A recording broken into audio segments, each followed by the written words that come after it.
Okay, I think we can get started now that our registrant list is plateauing. So I want to start off with some introductions and the conversation that we're going to be having today. My name is Holly Brennan. I'm the graduate admissions counselor here at the School of Professional Studies.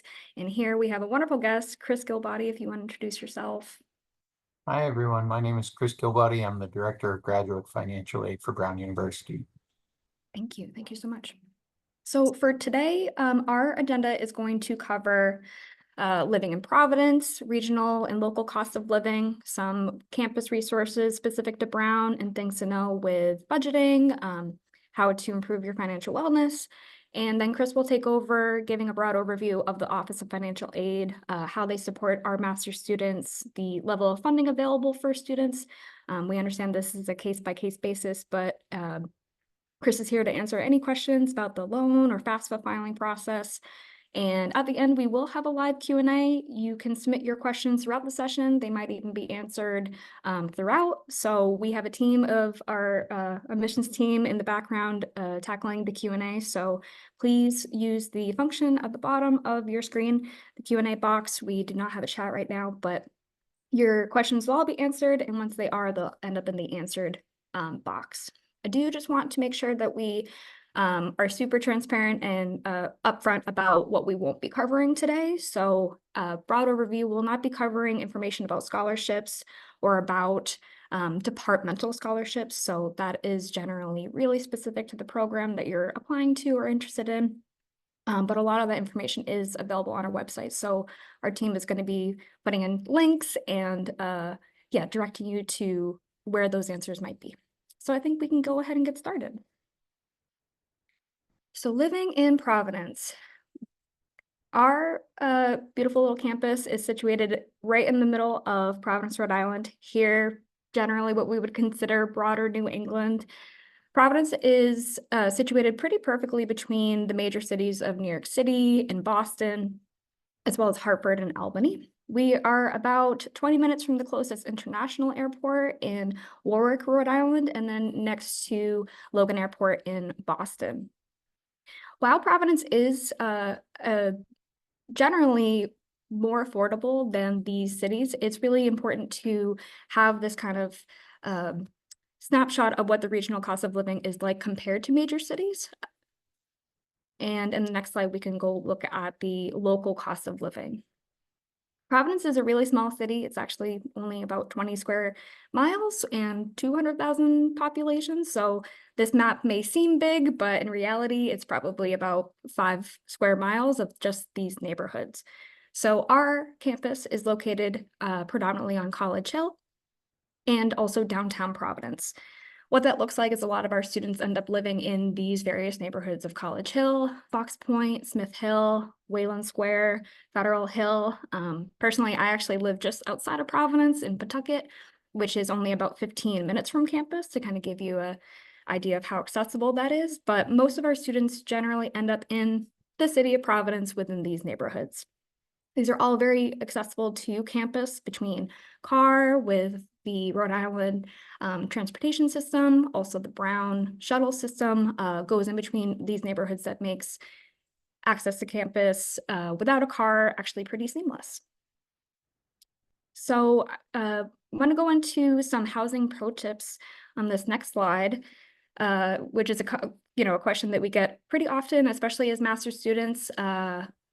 Master's students do not have traditional dorms for Brown, but there are opportunities to find either housing on campus, technically in the neighborhood, but not Brown affiliated kind of housing, or truly off-campus housing that you can find through our graduate student listserv that you can find with this resource, brownuniversityoffcampus.com. There's also a lot of resources for like Facebook or even local landlords that partner with Brown to advertise either, their housing that they offer for students. And with that considered, referencing our previous slide on the neighborhoods that are close to campus, when you are looking for a house, we always recommend to start as early as possible. Of course, we want you to submit your application, get that in early, get your admissions decision, and the moment that you know that you're going to come to Brown to start that housing search, because housing is an important commodity to consider when you have to find that of outside of Brown's resources. So while tuition is a fixed cost, Chris is going to go over what we consider the cost of living for the area coupled with tuition. Tuition is a fixed cost, but your choices in your lifestyle really influence your cost of living, which is what we would consider indirect costs. So estimated costs of living are meant to accommodate a wide variety of needs, and yours might be less or more. Oftentimes, our graduate students to be more financially well, they decide to live with roommates versus living alone. You know, they look at local grocery shopping and laundry facilities to make sure that they are, being budget friendly and accommodating other needs other than academic or personal. Yeah, we can go to the next slide. So considering that, you know, being a student isn't just about being an academic or being in the classroom. We understand that, especially as a graduate student, you're a little bit more mature. You want to go out and have fun and have hobbies and take part of the city that is small but mighty, but has a lot of really great eclectic things to offer with food, with you know, fitness, with outdoor hiking. I myself am going to Lincoln Woods just north of the city weekly, if not more than once a week.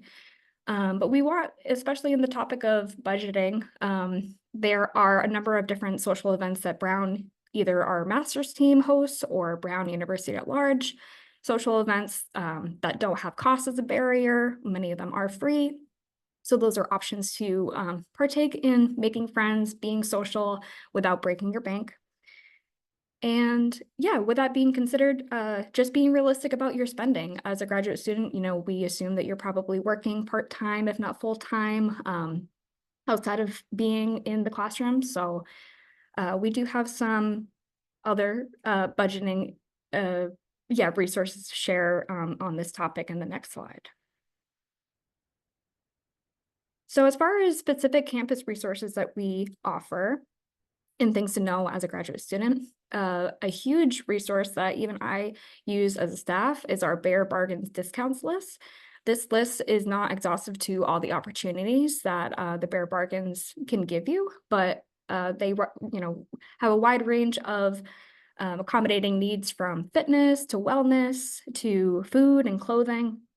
So definitely recommend checking out that website. It is updated every year to with new partnerships that we create over the city and other discounts that are not on this list.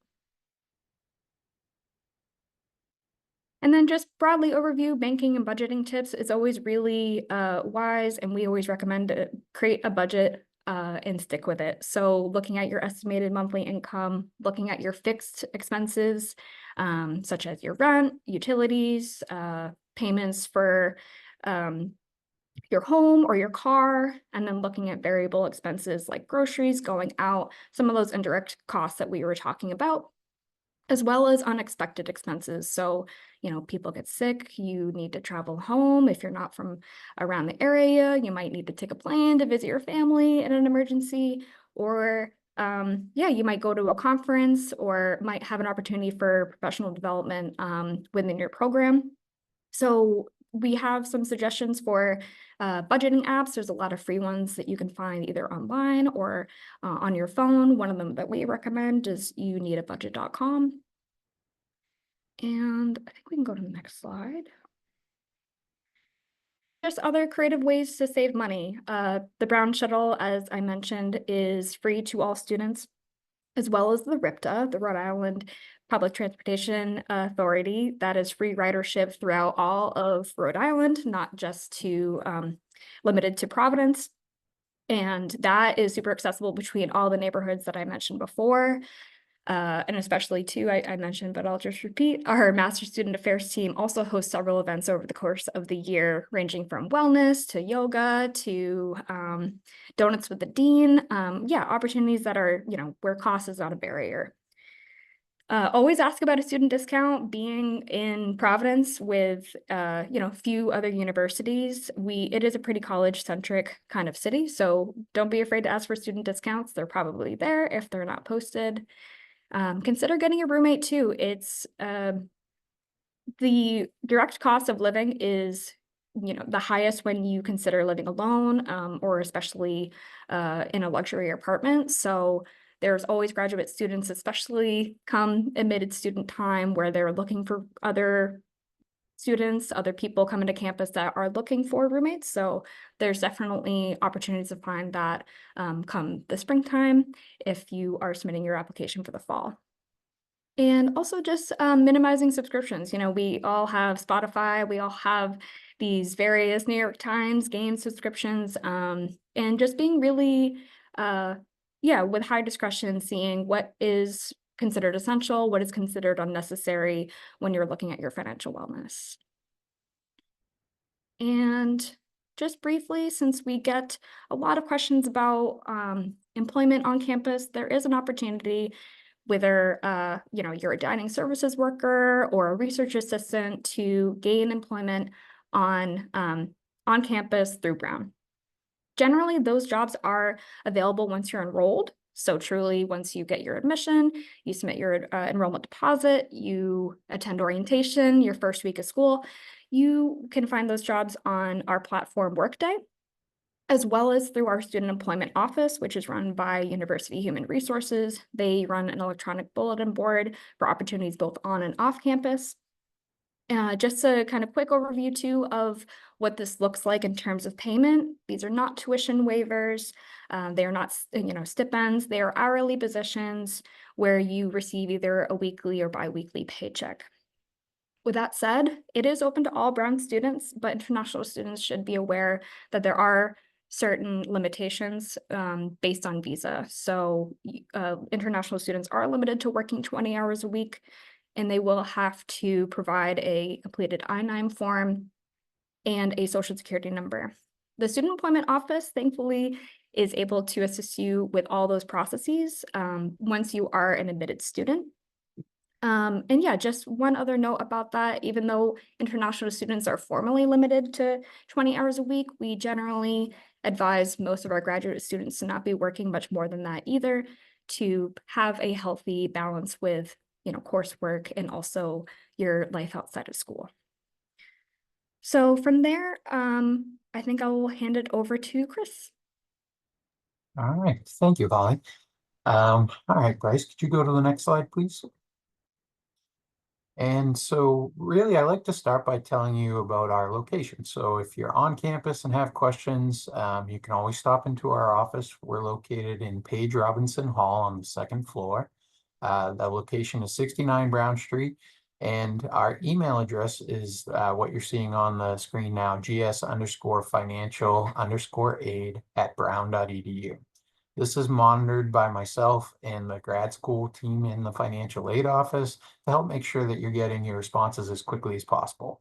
So to help answer some of the general questions and make sure that we're covering some of the things that the financial aid office specifically covers, we like to tell you about some of the things that we work with you on.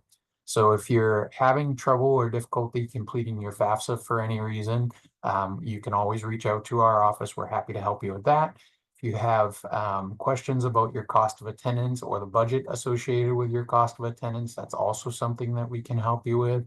You may also have special circumstances that are not recognized in the cost of attendance initially, but things that we may be able to factor in for you later on. So definitely feel free to reach out to us about that as well. And then the primary thing that we help most students with is helping you understand your eligibility for the unsubsidized federal direct student loan program. I'll talk more about that program on one of the next slides as well. But these are some of the topics that we are best able to assist you with along the way. Next slide. So we like to explain department financial support is determined through your academic department and shared at the time of admission. This information does not come from the financial aid office. We do not handle the appeals on this process typically, but we're here to help make sure that you understand that once you get these awards, how it fits into your cost of attendance and what the rest of your award could look like, including those loans and other outside resources that you may have. These department scholarships and financial support are often determined during the time of admission.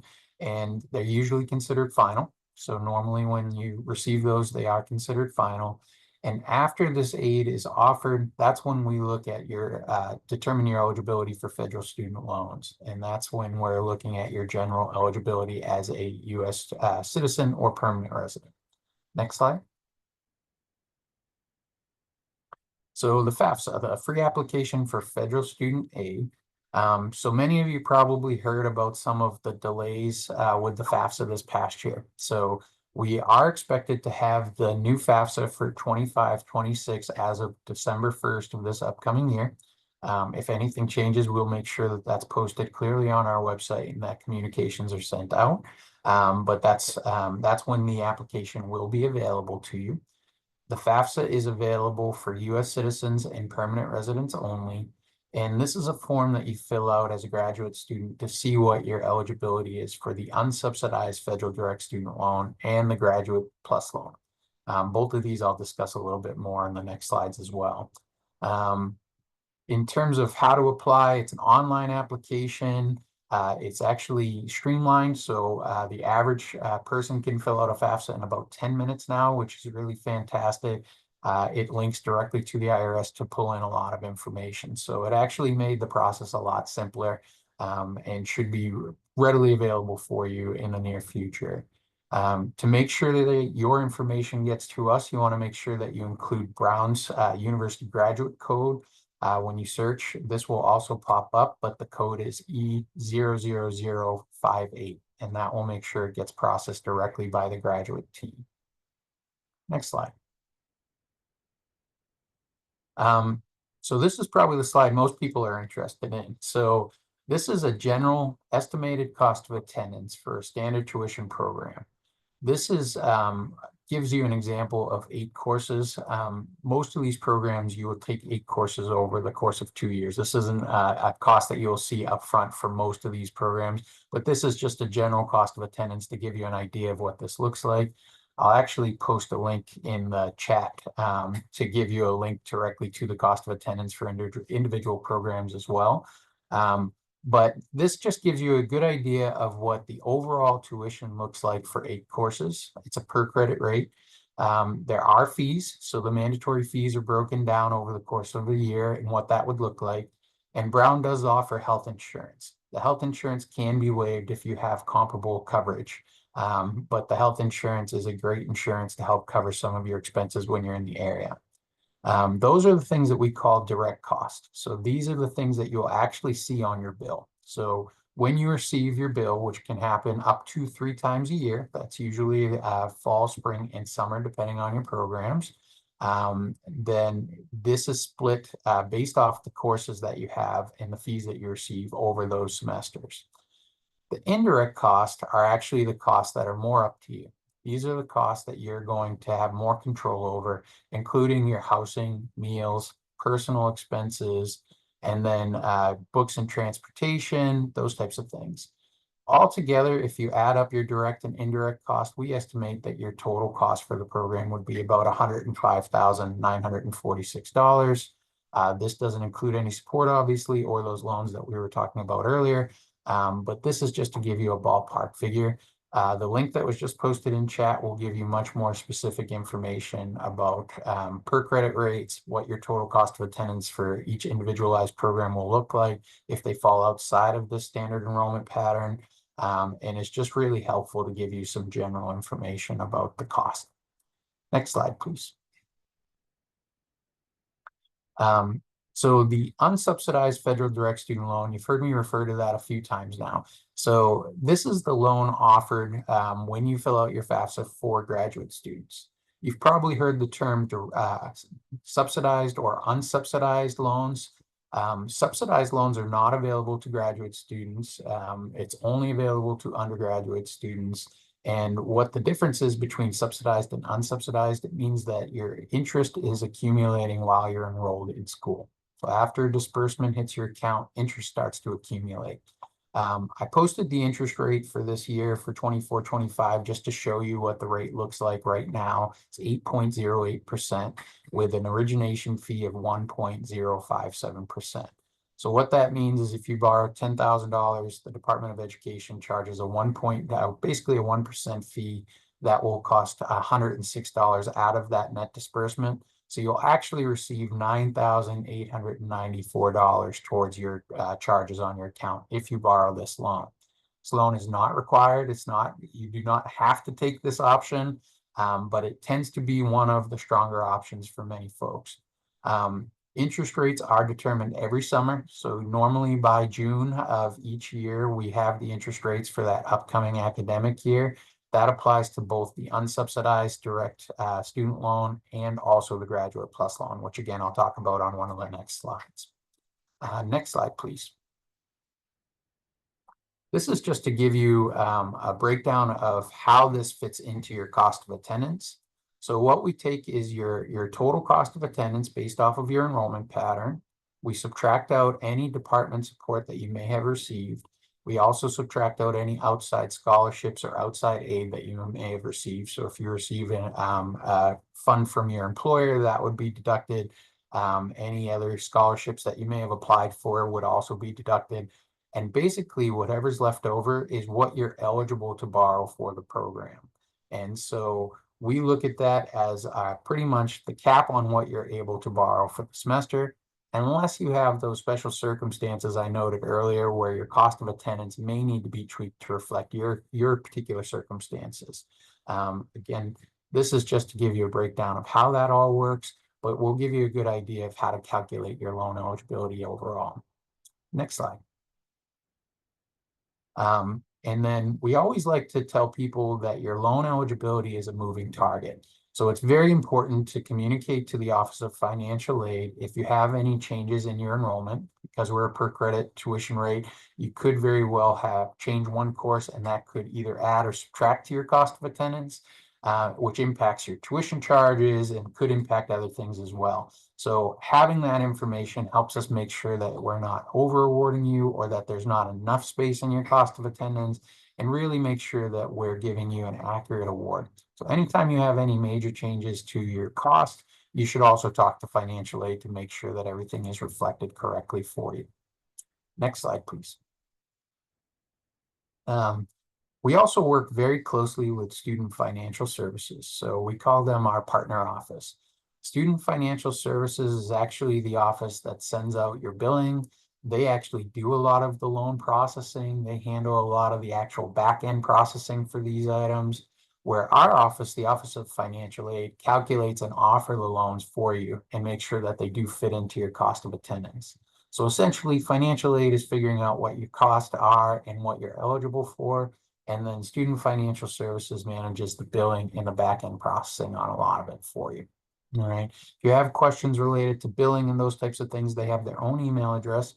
If you email either them or us and have questions that relate to the other office, we usually try to refer you to the other office when necessary, or we'll try to help you the best we can to answer any questions that you may have. Next slide, please.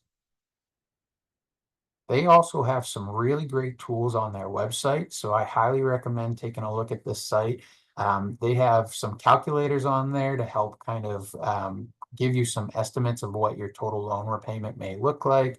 They also have the application for the Plus loan a link directly on their website. And there's also private loans here, which I'm going to talk about on one of the next slides too. So this will give you a link directly to a loan comparison tool to give you a good idea of exactly what might make the most sense for you. Next slide. So one of those options listed was the Graduate Plus loan. This year that has an interest rate of 9.08% and an origination fee of 4.228%. So the good thing about this loan is that there's a couple of good things about this loan. This will allow you to cover up to your cost of attendance minus other aid that you receive. So if you receive department support, the unsubsidized loan, outside scholarships, whatever's left over in your cost of attendance, you can typically fill with this Graduate Plus loan. It's a really good, solid option. And one of the best parts about it is that they don't use your credit score when they're making the determination. They use credit history. So as long as you, even if you're have a very new credit history, as long as you don't have any major credit blemishes, which would be things like bankruptcies, foreclosures, student loan defaults, unpaid medical expenses from several years ago, any of those types of things that typically get reported to the credit bureaus. As long as you don't have any of those things, you almost always qualify for the Graduate Plus loan, as long as you are eligible for the FAFSA as well. So those are the two major components. It's a really good solid option for a lot of folks. But we also encourage everybody to look at private educational loans. And the reason why we recommend looking at these is because these private educational loans come from a variety of student lenders. These are banks that you've probably heard of. There's several versions. The Sallie Mae's, Wells Fargo's, Discover, Citizens Banks, MIFA's, RISLA's. There's a million different options out there. So this tool here actually compiles a few of those lenders for you and allows you to see what their current interest rate offerings are, what the credit requirements are for some of these, and then whether or not it makes sense for you based off of your circumstances. So you can actually click through and compare several loans side by side and just get a better idea of if this interest rate may fit you a little bit better than maybe the Graduate Plus loan does, or if these requirements meet your requirements a little bit better than the Plus loan. International students often use the private education loans as well. There are some stipulations attached to the private education loan. Sometimes you need a U.S. cosigner in order to qualify. But I still highly recommend looking at this site because it will give you a plethora of information regarding loans and really help you shop between the federal loan options and other private loan options. Really, really good tool. There is a really important note at the bottom of this.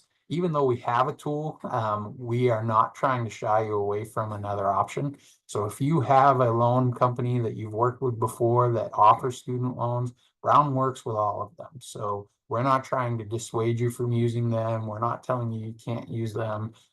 This is just to help you compare that loan to the loans that we have on our site, just to make sure that you're getting the best guesstimates out there for yourself. So it's really meant to be a shopping tool, not necessarily to force you in a direction of picking one of these private loans or anything like that. It's a really, really good tool overall. Next slide, please. So this is also an example of Brown has what's called an installment payment plan. And so this one here it's a little outdated, but it's just to give you an idea of exactly how this payment plan works. So what we do is we try to make sure that you have an option to break your payments that would typically come in a one lump sum. You would have a payment due, let's say August 7th is the deadline on here. So if the deadline was August 7th, you would have one lump sum due on that day. If you had scholarships, loans, outside scholarships, any of those things, they can be subtracted from the balance, and whatever's remaining is due on that August 7th date. If you sign up for the installment payment plan, it gives you the option to do either three or four payments. I believe there's actually 4 or 5 payments most academic years that will allow you to split this out over that time frame. And basically, there's a charge upfront. I believe it's $75, but it does allow you to break that out over 4 or 5 months rather than paying it all on the due date, which is a really, really great thing. It's typically available in the fall and spring, and for some programs, it's also available in the summer. So good thing to know about, really helpful tool for many people, and you can use it in conjunction with other things. So if you have savings set aside to pay a portion, you can use the payment plan to pay a portion while using loans or other options to help cover the remainder of your fees. So really, really great tool. Next slide, please.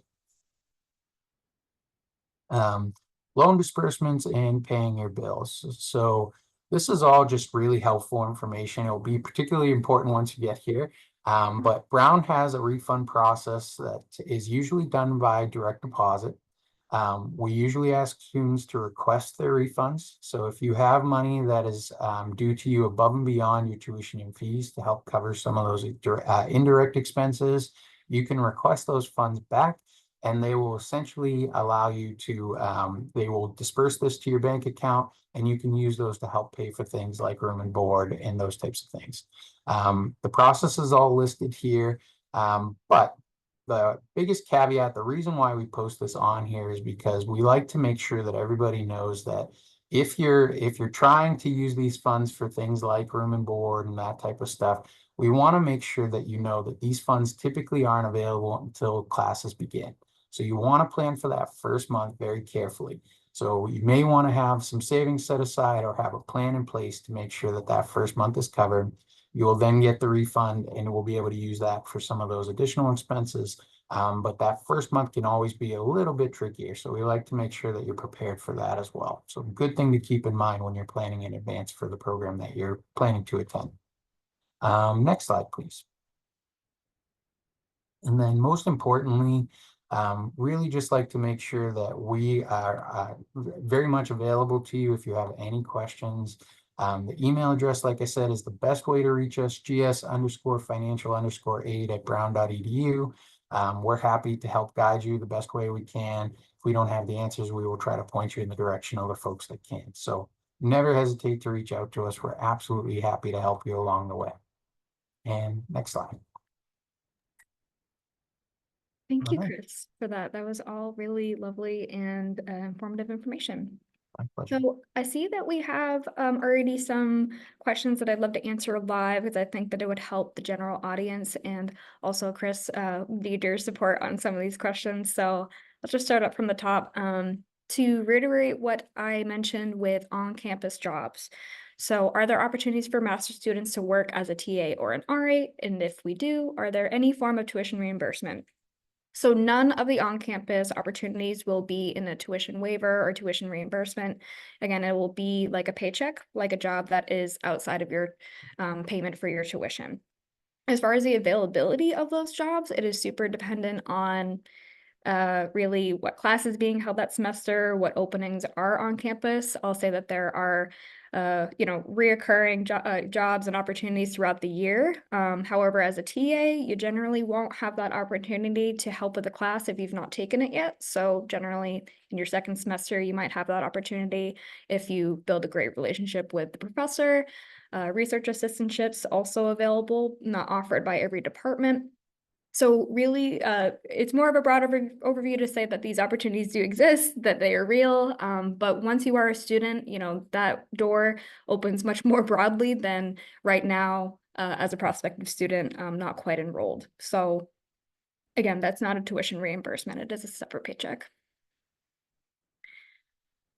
As far as applying for financial aid as an international student. So Chris just kind of went over the FAFSA, which is only available for US residents or permanent residents. As an international student, you wouldn't be applying for financial aid through the FAFSA. You would be applying for that with a private educational loan. As you mentioned, either Sallie Mae, Wells Fargo, there's a number of different private external lenders that we work with, but that aren't affiliated with Brown. And I'm not sure if you've heard of this loan servicer, Chris. It's called Empower. That's another question that we have. Is Brown University supported by Empower educational loans? Yes, so Brown does work with Empower. Empower is a great resource for international students. Oftentimes, it does not require the U.S. cosigner when applying. It may require a cosigner, but it doesn't always require a U.S.-based cosigner. So definitely recommend looking into Empower, especially if you're an international student, and just make sure you do your homework to make sure that that's the right option for you. So, but yes, we do work with Empower. Thank you. Thank you. And yes, just to reiterate as clearly as possible, so international students can only get loans, not financial aid.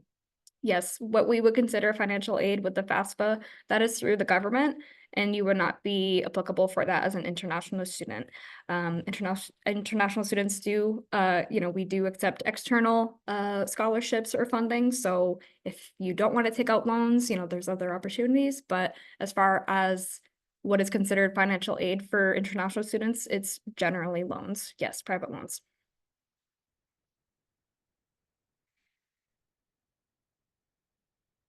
And a couple kind of more specific questions here. Are international students considered for scholarships or assistantships in the MPA program?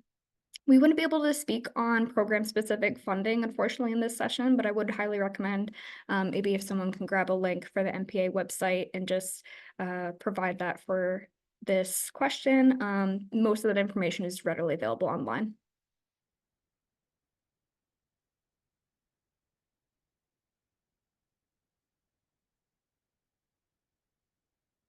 Yes, but please feel free. We have plenty of time left in this session, and we also have a really great resource here, Chris, who works directly with our master's students and has all the insight. So please feel free to keep submitting your questions while we have him here.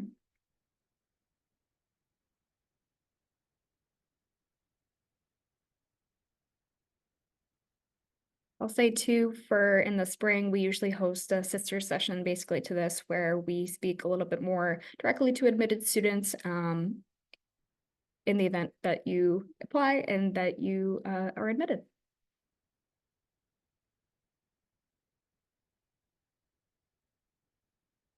One for you, Chris, that I could use your help on. Could you provide details on other funding opportunities for international students who do not want to take out a loan? Yes, so resources are very limited for international students. So if your department offers support, that is you'll be determined at the time of admission. But outside of that, other opportunities really do fall in those loan opportunities for most people. That doesn't mean that you can't explore outside scholarship opportunities. I highly recommend, there's a couple of really great websites out there. And I highly recommend a few of them. I'll actually post a couple of links in the chat right now for you all as well. But one, everybody kind of shies away from it, but Sallie Mae has a great graduate scholarship search engine, and I highly recommend it. It's not for the loan opportunities, it's truly for the scholarship search engine. It's a really, really good tool. And then fastweb.com. It is aimed more towards undergraduate students, but they do have quite a few opportunities that are aimed at graduate students as well. So I highly recommend looking at both of those resources. If you find an outside scholarship and they're asking for any specific, really personal data, like social security number or other identifying information, usually 99.99% of times it's a scam, so do not give them personal information. And if you're not sure, feel free to send it to the email address we posted before, the GS email address, and we'll actually help vet that for you. So if we see anything that looks a little fishy, we'd be happy to tell you and explore it on our own a little bit for you too. So but outside scholarship opportunities are definitely the best way to look for additional resources outside of the other paths that we mentioned. Yeah, thank you, Chris. And that's a really great piece of advice too for international and domestic students when you're looking at funding and other resources. Definitely don't give away your personal information. And yeah, just do your homework and make sure that you're protecting your identity, because there's very successful scammers out there and we see it too often. So thank you. Can the master's program be combined to a PhD program and continue the funding there?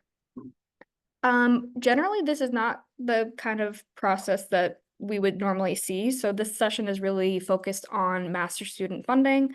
PhD funding is a whole different scheme with Brown. I'll say bottom line, for master's programs that also do offer PhD programs, generally you would have to enter into that master's program.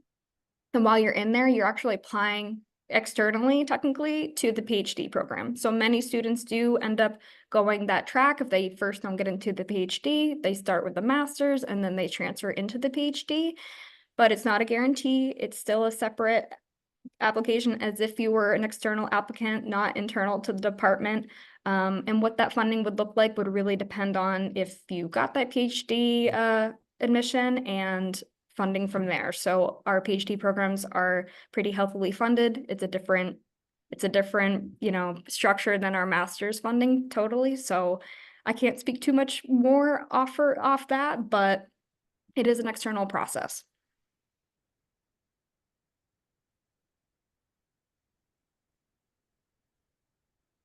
This is a good one, Chris. Why is the FAFSA only available for US citizens and doesn't consider international students as well? Yeah, no, it's a great question.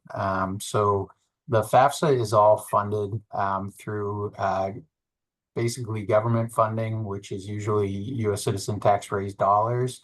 And so they have the limitations set to it. It is not Brown that's setting those limitations. But the Department of Ed basically sets these resources aside for U.S. citizens and permanent residents only. I wish I could talk a little bit more to it, but it is not something that schools really have a lot of say in. It is very much determined by the Department of Education. Thank you, Chris. Yes, and that's why we tried to offer this information, these resources early, so that you're most informed. Does the institution offer any scholarships or have funding or have resources to help students locate scholarship opportunities? As far as broad institution scholarships, those really don't exist for Brown Master students. It's really going to be program and department specific. So as far as resources for locating scholarship opportunities, Chris just mentioned Sallie Mae. They do have a pretty robust scholarship, search engine. Google's also a really great resource for that too. Correct. Yeah, we don't have staff that are set aside to help actually help every student find a scholarship opportunity. It's just because those tend to be very specific to students and can be very tied to your backgrounds, your interests, your hobbies. They can be tied to very many different things. So they usually do require a lot more of your own attention to finding those details and what might be available to you specifically. Right. We would love to be able to offer that service, unfortunately, but capacity and case by case subjective basis.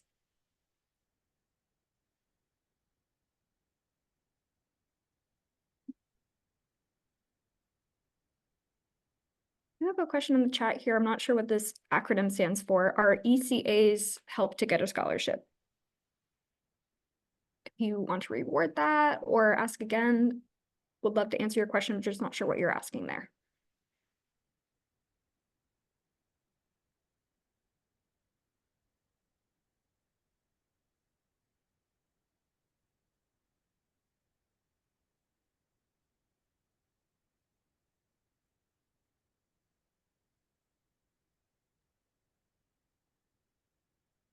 Still have a few minutes left, so just want to make sure that we answer all the questions that folks might have before we sign off here. Any other funding, student loans, how do you apply, who's eligible? I think we covered a lot of it in this session, but please feel free. We're happy to share information again.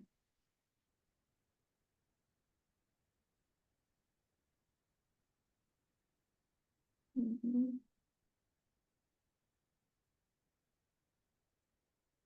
So ECA's extracurricular activities. I'm still not quite sure, I guess, what your question is. As far as extracurricular activities, there is on-campus employment, there is off-campus employment. It gets a little tricky when you're an international student trying to work off campus, but that wouldn't be a scholarship. It would be like a paycheck. But again, researching scholarships, there's definitely opportunities out there.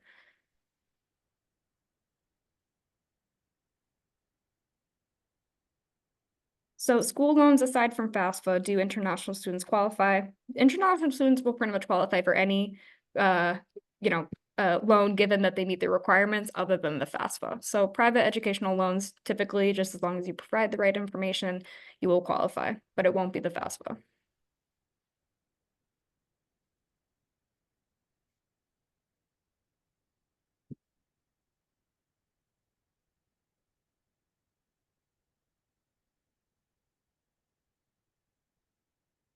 I'm not seeing any more specific loan or funding questions, but please feel free. We still have a couple minutes. But if it kind of dies off, then we'll log off early. All attendees will get a copy of this recording. I did forget to mention that at the beginning of the session. So we will provide that in the next few days to your email. You don't have to remember all this information, but we will provide that in the next few days.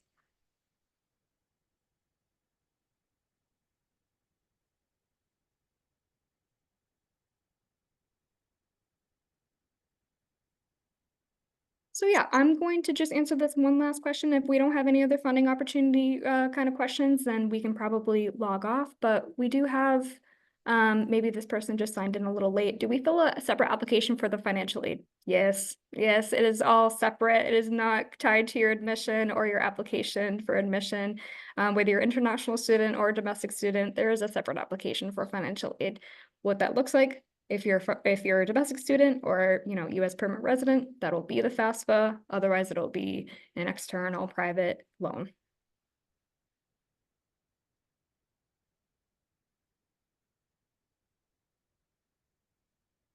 And we can just drop that link for the FAFSA, I guess, in the chat real quick. For those who want to apply for the FAFSA, again, Chris said that it would probably be launching before the end of the year. Stay tuned for more information on that because we did see some delays last year, so more information should come on that. But that would be the FAFSA.gov, I believe. I just posted a direct link as well. Thank you, Chris. Unfortunately, we can't talk a lot of information about PhDs here. This is really limited to master's student funding. If you have an interest in a PhD program, I highly recommend looking on their specific department website. Usually those information sessions will be posted. And if you have inquired as a prospect, you will probably get an email invite for that as well. But again, this has been limited to master's student funding. And unfortunately, we can't also speak to application strengths or GPAs in this session. It really is more about funding and financial aid, but we will be hosting other sessions over the next few months while we're gearing up for our fall semester next year. We can speak to kind of what a strong application would be, what makes a great candidate. So we can probably drop that link in the chat, just our upcoming Masters at Brown events. So we cover student life, we cover, application strengths, do's and don'ts, as well as program specific information sessions to help you either tailor your resume or tailor your application to the program that you're trying to apply to.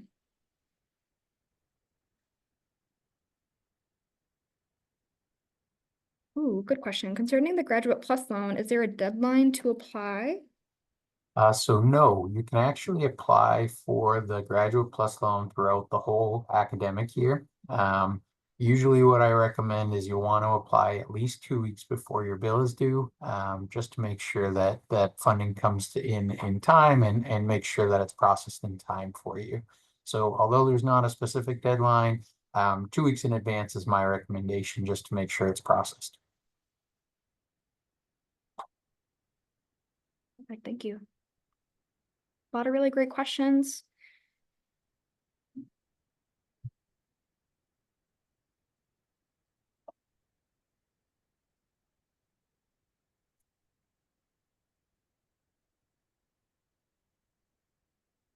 Okay, I think that, yeah, I'm not seeing any other kind of meaty questions in here, so I think that we can probably sign off. Thank you all for attending and joining us today. Thank you, Chris, for your time and for your expertise and knowledge. We love having you, so thank you so much. My pleasure. Thank you all. All right, thank you, everyone. Take care.